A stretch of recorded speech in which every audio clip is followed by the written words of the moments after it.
Hi, in this video we're going to learn how to install the Microsoft Translate app so we can use it to help translate items that we might need to.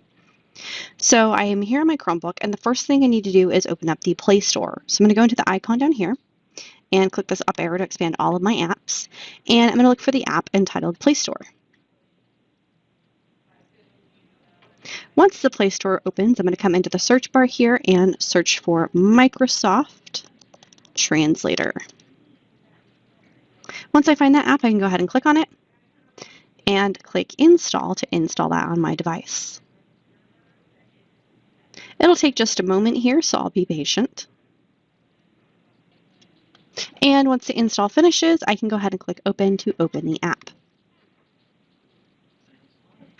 The app is now installed on my device, so at any point I can come back into this menu here, open this up, and look for the new Microsoft Translator app. To start the app, I can just go ahead and click on it to open it, agree to the statement here, and I can start using the app.